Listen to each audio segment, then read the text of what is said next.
up, guys, and welcome to another edition of Pro Wrestling Pulse alongside my partners Quad and Ryan. I am J-Man. On this edition of the Pulse, going to be giving you our WWE SummerSlam 2013 review. Just getting off the air with the pay-per-view. Good show. Some outstandingly amazing, unpredictable stuff happening at the end of this show, which we will get to in a little bit. Cannot wait to get to that. We'll just say J-Man had a shirt change in order after the end of that show. We got some stuff to talk about with that. Right. But we're going to kick it off here. Going to talk about the pre-show. We told you guys after Money in the Bank we're going to start talking about the pre-shows if they're worthwhile talking about. This one, at least on paper, seemed worthwhile to talk about, so we're going to. We have for the United States Championship, we had champion Dean Ambrose going up against Rob Van Dam. Yeah, when this started out, it looked like they had give him about 20, maybe 25 minutes left of the pre-show for this to fall in place. And these guys had a pretty good back and forth for about 7-8 minutes, and then they had a deal where the Shield came out, where it looked like RVD was getting ready to probably win. K-Man kind of helped, and then Big Show and Mark Henry came out and kind of went on one side of the ring, and Reigns and Rollins were on the other side, and they kind of had this match going back and forth. It was good back and forth between both. I mean, I think if they would have just kind of let them go a little bit longer and just wrestle it out, I know they have a whole storyline kind of thing they're going with these guys, but yeah, I mean, it got towards the end, it looked like RVD was going to win again. They had Reigns run in, spear RVD, DQ'd it, and then they ran out of there. And Big Show and Mark Henry are two hefty fellas. Took them a bit of a titty second to get in there, and titty second, and other dudes booked ass out of there, and kind of rolled off. We thought maybe they were going to do a 3-on-3 for this. Clearly, as the show rolled on, we realized there was not going to be enough time for that after everything that they were talking about possibly doing the tag titles and then doing Show and Henry. Thank God they didn't do that. Yeah, that would have been awful. But this was pretty cool, and it looked like they were going to lead into probably some kind of match. Thank God RVD is in hopefully in this three-way with these guys. But I mean, just a bunch of big names thrown together in that whole situation. But Dean Ambrose retaining off of RVD winning by DQ. So. At least Dean Ambrose didn't lose the title. That's right, you did not. So, okay. You were breathing very heavy. Is he okay? Probably He's not. probably not okay. He's probably not. I mean, in many ways, he's probably not okay. No. Clearly. We had the opener to the show. We had The Miz being the host of SummerSlam or some shit. Okay, that's what Miz is doing now with his face run. He's just turned back into being they should just call him just Mike Mizanin now, because he's just himself, right? He's whatever. Okay, Fandango came out, as we saw throughout the entire night of just coming out and dancing with Summer Rae. Okay, that's super. Yep. That went into our first matchup here. We had the Ring of Fire match between Bray Wyatt and Kane. Do you want to elaborate on that? Woo! Are you all right? Yeah. I got this mask. Mm-hmm. Want to know why? Because everyone on the fucking comments below, I'm a fucking follower, so might as well join another group. Yeah, you just joined the Wyatt family. Woo. Yeah, the official member of the Wyatt family now. Yeah, they're giving out corn dogs and masks, so I just fucking decided to join. And what? Corn dogs and my mask. In your mask. Yeah, I thought you said corn dogs in a mass. Like mass arrays of corn dogs. Mass arrays of corn dogs. Me and J-Man would have fucking been there. Oh, corn dogs. We've been Darren Young in those corn dogs. Too soon. Fuck. We love the homos. I mean, you guys would have just been like, come on, guys. If you'd have seen us. Goy! Come on. Goy! God. I D Young now. Anyway, the Ring of Fire, not Darren Young's a-hole. The actual match. It was an interesting match for being a PG Ring of Fire match. PG Inferno. Whatever you want to call it. Luke and what was the other guy's name? I thought you said Luke and Butch, Butch and Luke, and fucking Bushwhackers. Luke and Eric Rowan. Yeah, they tried to attempt to get in there, and finally they did, and just pretty much just destroyed Kane. And then at the end, they pretty much carried Kane out away with them. Yeah. So we really don't know what's going to happen. Washed his head in. Yeah. As we've been talking about, just Bray Wyatt can do everything outside of the ring. We don't really care what he does inside the ring, because everything he does outside the ring is just so entertaining and so intriguing, and it's just like fucking fantastic. It's like, hey, he's in the ring. All right, that's great. And then we all see all this fucking, cult shit, taking Kane away and everything, and taking him out with the steel steps and shit, and that was great. Yeah. You kind of got a little Catwoman thing, like where she brings the thing up and you can see the ears come off. Yeah, that's what we do. It's great. I'm glad to see you found a family. Yeah, I know. I'm just a fucking follower. I'm a yes man, I guess, what they call. Look at that face. How could you say that to that face? Come on now. You could just be a no man. Could be a no man. You can be a douchebag too, but we don't want you to be. Nobody wants clean vaginas, not even douchebags, No, man. not even. right. Darren Young always turns his nose up. Oh God, here we go. Next matchup, we'll stop this now. We had the battle between former partners. We had Cody Rhodes going up against Damian Sandow. As I said, you just kind of throwing this one in the middle of the card. It was really short, but for how short it was all right. I mean, it was what it was. I mean, these guys go in there, work, they know each other from being tag partners and stuff like that, and seeing Cody Rhodes get the win here was actually kind of intriguing. I really thought Sandow was going to get the win here with Cody kind of getting the upper hand with everything with this build going on, throwing the briefcase and the fucking golf and all that kind of shit. It looked like Sandow could probably get back on his feet and with the briefcase and everything. But having Cody win here makes me think it's going to maybe continue on. Maybe they'll put the briefcase on the line in the long run. You never know what they could do here. But fun little match, short. I mean, you could kind of see this kind of stuff on SmackDowns or Raws. But I mean, it was what it was. Being short, it was still pretty good for being short as it was. But Cody getting the win there in that matchup. Next matchup, we had the world title on the line when champion Alberto Del Rio went up against Christian. Ryan, you want to cover this one? Yeah, this was pretty good. I know they had a couple of good matches before, and they had a really good one on SmackDown recently. Yeah, I mean, they did what they could do to cram, into this time and put together a really well put together match. I mean, I think it's, like we said, we talked before, Christian being that kind of catch-as-catch-can. He kind of, is just ABC down the line, the guy who can work and, do the things in the matches and produce a great match. Not amazing, but it was definitely a good match, and I think it's been better than a lot of the World Heavyweight Championship matches we've had previously on pay-per-views with Swagger and all these other guys. And Del Rio looking rough, man. It looked like he just got in a bar fight or something, or I don't know what it was, but Christian going through the paces. They had the whole setup of they wanted this to have some kind of meaning behind it. Oh, one more match. It didn't had kind of a little bit of a decent little finish to it where they were going back and forth, and Del Rio getting the win here off of making Christian tap out. I think him getting on the mic and talking about Mexico needs a savior and all this, and they need or someone to look up to. Yeah, to look up to, and we thought maybe Rey Mysterio would have came out here. They need a superhero is what he said, so I started thinking instantly Rey Mysterio. Yeah. Nobody came out, nothing happened, but they did the whole thing, and this whole thing with Del Rio, he's been flip-flopped back and forth, heel, face. He just, faced a face guy. His promo was very face. It didn't come off like he was trying to be douchey or heely or anything. So I don't know what they're doing. Maybe this is just a setup for Ray to come back. Who knows?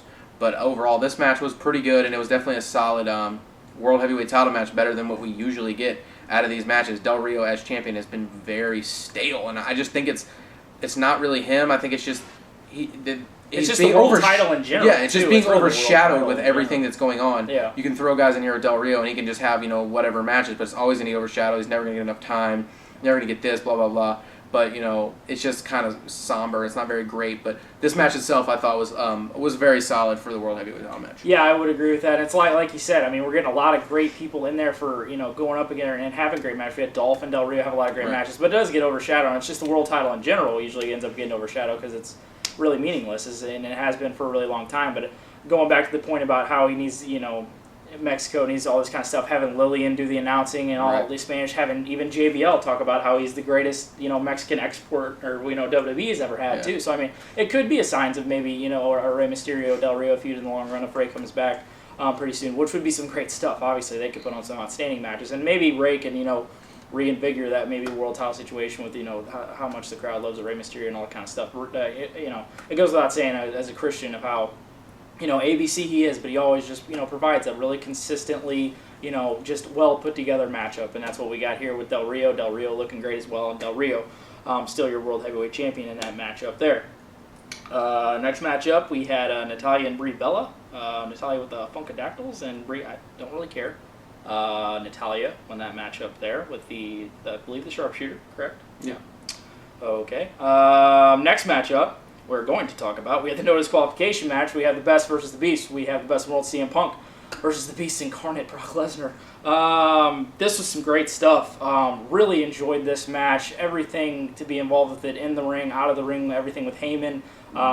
Really delivered here, and really delivered more than what I thought was going to happen in this matchup. Because, as me and Quad talked about in the preview, a lot of Brock Lesnar matches now are just kind of something where you gotta kind of sit there and think God, is this gonna be a fucking train wreck that we don't want to watch, or a train wreck that we do want to watch? And this was one of those train wrecks that we did want to watch, because he was in there with a guy like a CM Punk who can carry the pace and can carry through a match, even if it's a Brock Lesnar, even if it's a fucking tree, which Brock Lesnar was not a tree in this match. Brock Lesnar looked really great in this match. I've been seeing a lot more shades of Brock Lesnar, the wrestler, than Brock Lesnar, the MMA Brock Lesnar, that we don't want to see anymore. But, seeing the spots of it kind of playing and Heyman made mention to it, David versus Goliath kind of thing. We saw a lot of that with Heyman continuing, with Punk running around Lesnar, trying to throw kicks and be evasive and all this kind of shit, and get around the Beast. And Brock was just straight ahead, fucking rammed him in the corner.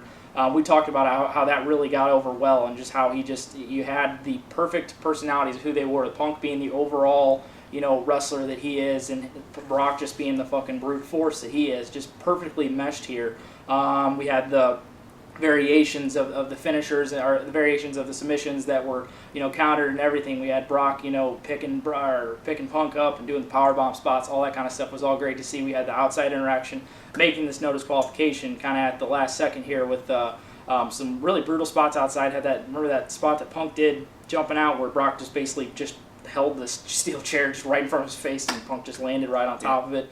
The interaction with Heyman was perfectly done. I really wouldn't have done it any better. Going for, even kind of hinting at trying to help against Lesnar whenever Punk had a hold of Heyman's tie and everything, and Brock's like, let go so I could do this, and it went into a different spot. So everything that that went along with Heyman was great. Punk trying to get to him and everything, that worked out well. And they actually being the car accidents that Brock Lesnar matches end up being, this one worked out well. And I thoroughly enjoyed this. On a side note, we always have to talk about how CM Punk is just overall looks at everything so great. I have to mention CM Punk's gear in this match was tremendous, going with the old school X-Men looking Wolverine gear with the dark blue and the bright yellow. I'd love that. As soon as I saw that, I'm like, God, just CM Punk just gets it, man. It's just so fucking cool. I sees all that kind of stuff. But great matchup here. Thoroughly enjoyed this. Kind of we're wondering what we were going to get out of it towards the beginning of it, but then we started to realize crowd got really hot and really into this one. And this, as far as being that collision that we were expecting it to be, and having the just overall best in there like a CM Punk, and having that brute force of Brock Lesnar, this collision ended up working out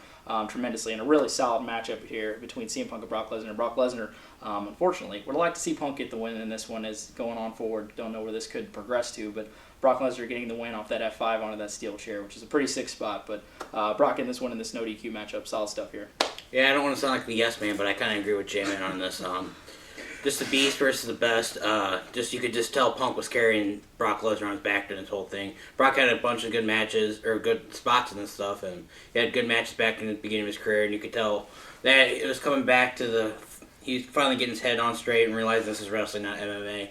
One part of the match J-Man forgot to mention, was part that where you could tell Punk was starting to get pissed off, where at one he started yelling and all of a sudden just went silent. Motherfucker. Yeah, you could start reading lips and realizing that he wasn't happy. And after the match, you could tell he was pissed off that he lost. But it was a good back and forth match, and very interesting to see where this goes after this. Yeah.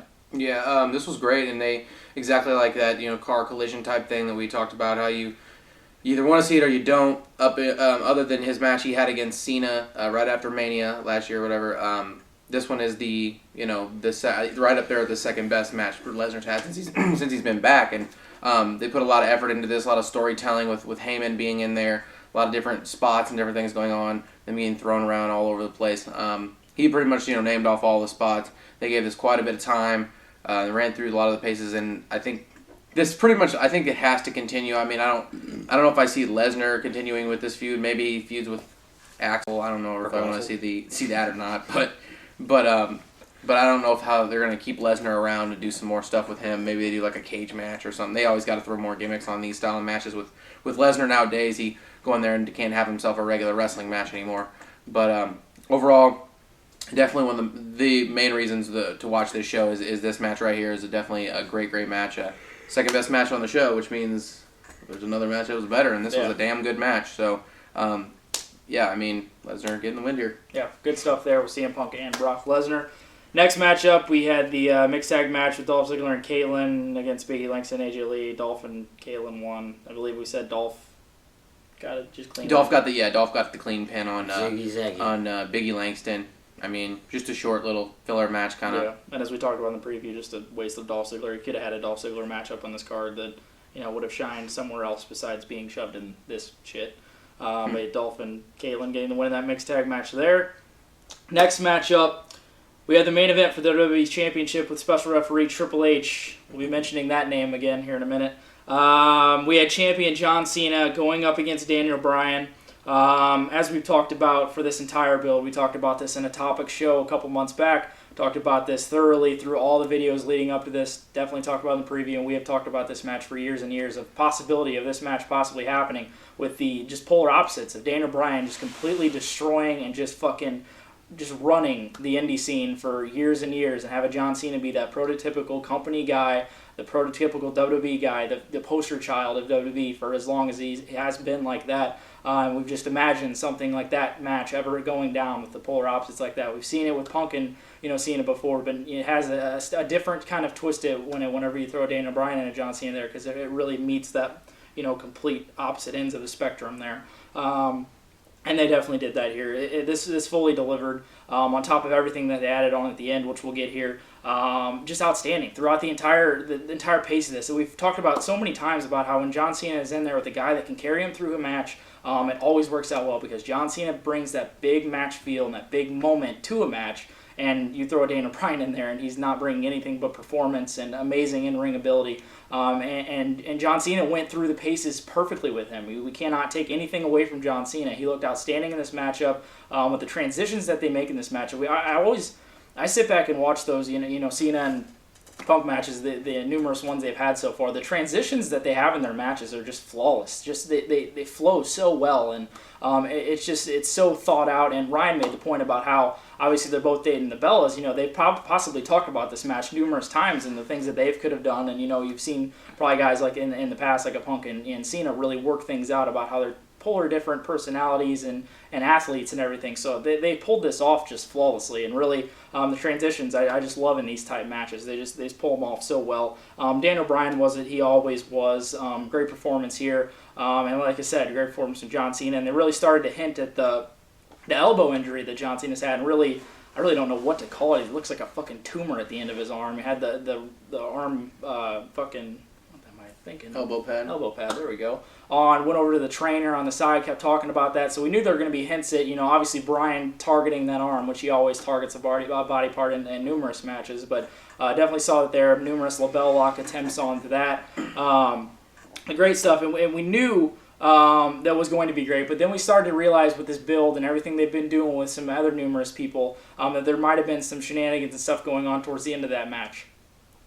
We didn't get that at the end of this match. We got an abrupt, just crazy ass, like, what the fuck just happened? Daniel Bryan hitting a Busaiku knee out of the corner, fucking shades of Kenta out of there, and got the 1-2-3 clean win over John Cena in the middle of the ring. We were literally speechless. We had no, because it was like, 9:46, obviously local time, central for us, something like that. So, there's still almost 15 minutes left. We're like, what the fuck is going on? Not even going for a label lock or, something like that. Obviously, we saw multiple attempts at that, but just a Busaiku knee out of the corner and a 1-2-3 clean win over John Cena. We were just mentioning how, right before that happened, we weren't going to see a clean win out of this. We're going to see some shenanigans for Daniel Bryan to win this, but we didn't. Had that. Obviously, we're all shitting ourselves. We're like, holy shit, Daniel Bryan's new champion out of that clean win over John Cena. Got the fireworks celebration and everything, and then we started to see someone who we didn't really see most of through the entire match because he blended in so well. Which was a Triple H. We saw him literally play a referee better than we've seen maybe any special referee in history. He just flowed so well through the match. He didn't get... There's a lot of times we were mentioning in matches with special referees, they get in camera shots differently than regular referees get, so where they kind of get in the way. He did great in this. He just stayed out of the way, and it worked perfectly for what ended up happening at the end of this matchup. Had the fireworks go off, and we're sitting there, and we start to see him, kind of... You get that feeling like, what the hell's going on here? And he's got him in the corner, and we're like, is this going to fucking happen?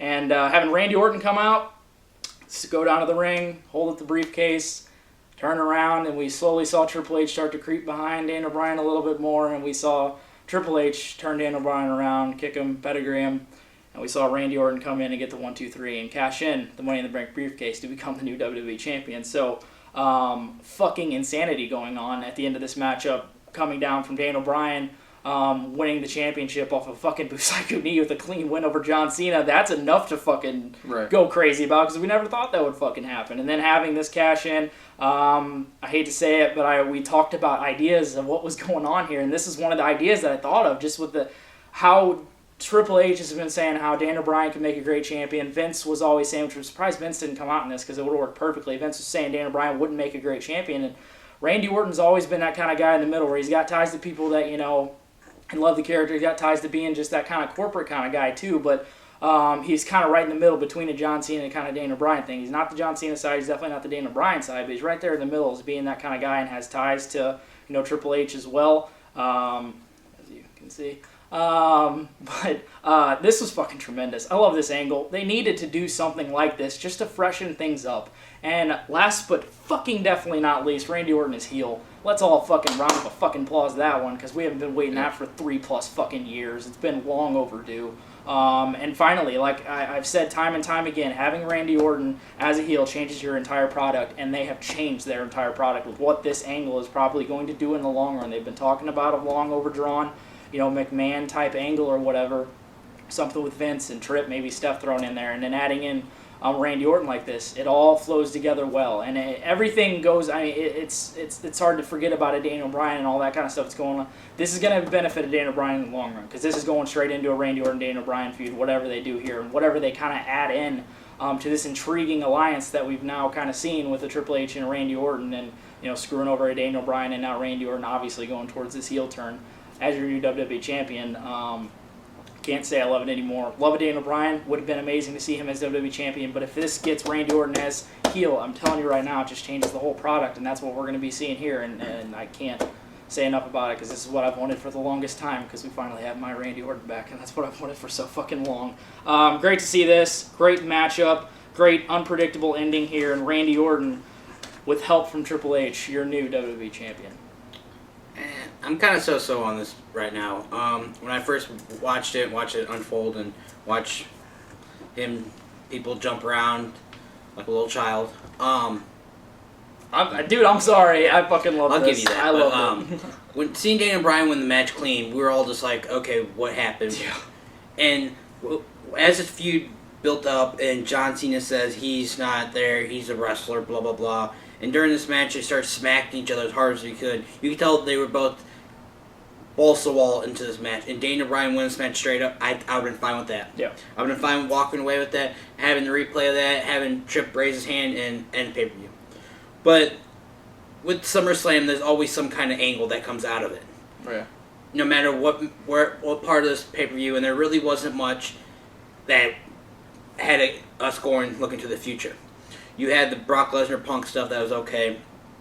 And this match, up to this match, pay-per-view was like, okay, so. Beginning of this drug ass. Beginning of this pay-per-view drug ass. When we got to this final match, Daniel Bryan's so hot, people had yes signs throughout the whole arena.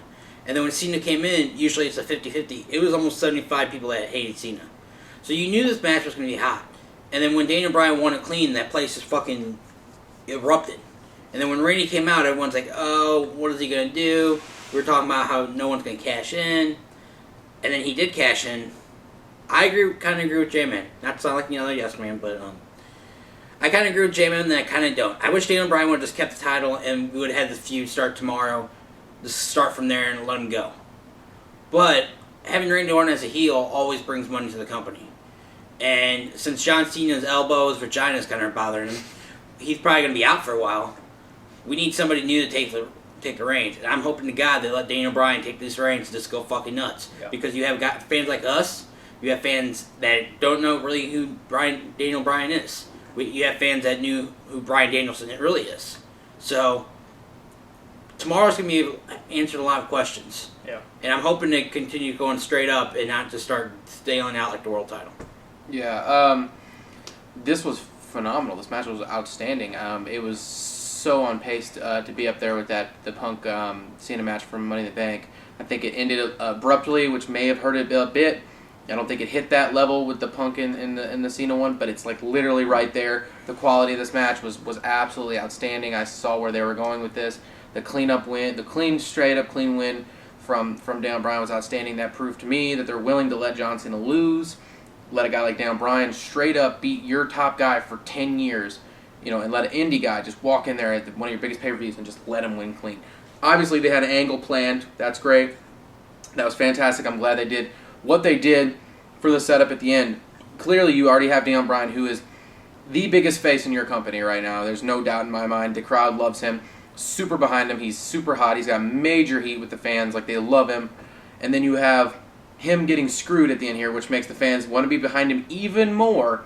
And then you flip a guy who just totally, 180s it and goes straight into just being a heel. Then you have this guy being just completely hated. And then you have Daniel Bryan. So you have a combination of a match right here being, already coming together. Triple H playing that whole deal where you don't know what he's doing. They're doing the whole power struggle. Triple H wants, his guy's Randy Orton. He wants him to be the champion. This is how, then Vince is like, blah, blah, blah. He hasn't found a guy who he wants. And, if Stephanie's in on this, we could be looking at a WrestleMania 2000 thing where you have each member of, Shane's not in there anymore, clearly, but you have, Stephanie maybe in there having a representative. I could see her maybe working with Daniel Bryan, something like that. Yeah. But, you're looking at a complete flip of what your storyline's going to be, obviously, with John Cena, who's, had this elbow thing on, from it looked like he had a baseball on his elbow, possibly taking time off. You have to fill in and you have to keep the fans intrigued with what's going on. This whole storyline with Triple H and Vince and who's going to run the company and who wants their champion to be this and who wants. We don't even know if Triple H has been working with Vince the whole time. We don't know if everyone's been working together to get the guy who they want to be champion. All this corporate behind the scenes thing. I think one major thing in wrestling that hasn't been exploited a lot of is the I guess corporate what's the word I'm thinking of, corruption behind the scenes. Yep. How it always happens, but they never talk about it. Where they set up this whole storyline where Triple H and Vince and blah, blah, all these people are setting up everything behind the scenes, and they have guys like people like Vicky and Brad Maddox doing what they want them to do, yep. but they don't want them to run. They don't want to run the company themselves. Yep. They're just setting up things behind the scenes, and then that's going to come to the forefront, and that's going to be a big storyline. Yep. I think fans are intrigued with that political corruption of behind the scenes wrestling. And I think that's what you're looking at here with a storyline. A lot of the stuff where they talk about the clique and all this stuff, a lot of fans were heavily intrigued where DX was doing stuff behind the scenes and they were getting in trouble for it. And now you can even throw this whole fake bullshit like Total Divas thing where they have this Eva Marie chick, they're saying how she's super hated behind the scenes, which I feel like is complete bullshit. And I think they just threw that out there to get her, heat and get the fans, to hate her and blah, blah, this. So you're looking at this political corruption thing behind the scenes and you're looking at everything being ran. You look at all this, stuff coming in, and you got to find somebody to stand up to that. Someone behind the scenes who can do something like that, who can come in there, and make even out the odds. And it could be Vince, it could be Stephanie, who we don't know. That's the speculation. That's the good part of it. You look at coming up to the Raw, and then you have to, watch. In all honesty, as much as the internet is going to extremely explode and be heavily pissed off that Daniel Bryan got screwed here again, yep. You look at the whole underlining of this whole storyline that's going to be setting up here. It goes into something good. They did give Daniel Bryan this clean win. They let him have it. They let him go in here and have an outstanding match with a John Cena, who is WWE's guy, and win clean. The indie darling, the guy who, got kicked off of NXT, go in and just beat John Cena clean on a SummerSlam. Just never thought you would see it happen. You got to give him that. But we're going to see where this goes. I'm heavily intrigued. Normally I just TiVo Raw and just watch it later on at night, but I might have to catch it live. Yeah. So see what they're going to do. And I think that's a great point. That's exactly what I was thinking when I had this entire concept of this whole kind of corporate inside structure kind of corruption thing and political thing, and it plays perfectly to all of you and all of those internet people that hate people like Triple H and Randy Orton. And like Ryan was saying, it's complete polar opposite ends. You have the definite heel. You have the definite opposite end of a Daniel Bryan, because Daniel Bryan is so fucking over and is so beloved by everybody. Internet fans, new fans that are just catching on. Every fucking person out there is a Daniel Bryan fan. We're not upset with that either. No, we're not at all. And he's going to be the guy. He's taking over for that role of the John Cena, the number one guy, because you could possibly see John Cena go out with an injury because it's supposed to be pretty serious. So Dana Bryan could be taking that role over, but it fits so perfectly to getting Randy Orton in that position and a Triple H in that position where we've heard it a million times because I'm a fucking huge Triple H. I'm a huge Randy Orton fan. Obviously, a lot of the past stuff, nothing they've done recently because it's been garbage. But now, those kind of people out there that hate those guys, the pure corporate, political bullshit, stuff like that, they're bringing that to the forefront here because that's what we've heard all along. Oh, Triple H is pulling strings for this guy. Oh, Vince is pulling strings for that guy. Well, now you're going to be seeing pulling strings on television and on right in front of you because this is a perfect angle to do, and it's a perfect guy to do it alongside of, which is a Daniel Bryan because he's that, as Ryan said, that polar opposite and doesn't play any of those facets, just like a Punk and all those kind of guys would do if you tie them in maybe in the long run, which would be great to see as well. But you have that structure set up for that just outstanding, just intriguing wrestling angle, which it fits to the new era of wrestling, which is all that stuff and bringing in all the internet fans and all that stuff like that, people like that, because it fits right to that. Because as Ryan said, there's going to be tons of pissed off people right now with the people like that. We don't want to see Randy Orton in this, whatever. It's going to be fucking great. And you guys are going to be glued to see whatever Daniel Bryan can do to combat that. All the talk. All the talk. Twitter's blowing up right now. It's fucking going on fire right now. And WWE fucking eats it up and loves every fucking second of it because they did exactly what they wanted to do here. And that's what was in my mind. I'm like, if they could pull that off and put those guys that are just those 100% corporate kind of guys, WWE, who's that prototypical, look at the fucking, Greek god fucking structure of a Randy Orton, he's been that poster child kind of thing, and the Daniel Bryan, fucking perfectly. I mean, it just, I love it, and I cannot wait to see where this angle goes, and just, it's some great stuff here to end SummerSlam, and just so intrigued to see what's going to be going down in the weeks and the months to come with this outstanding angle that they ended this SummerSlam 2013 with. This will now wrap it up, too. Now, Quaddy, you got anything else to say? I think we're done talking for now. We're done. Sheet mask is going back on. Too hot to go back on. It's not going back on. This will now wrap up our WWE SummerSlam 2013 review for the don't give a shit man Quaddy. He ain't no yes man. He's a fucking don't give a fuck man. And now the sheep-faced Ryan, I guess. That is gonna haunt me. That's gonna be my house. That's cool. Yep, D-Young in it. D-Young in it. I am J-Man, and thank you for watching another edition of Pro Wrestling Pulse, the Pulse, professional wrestling world.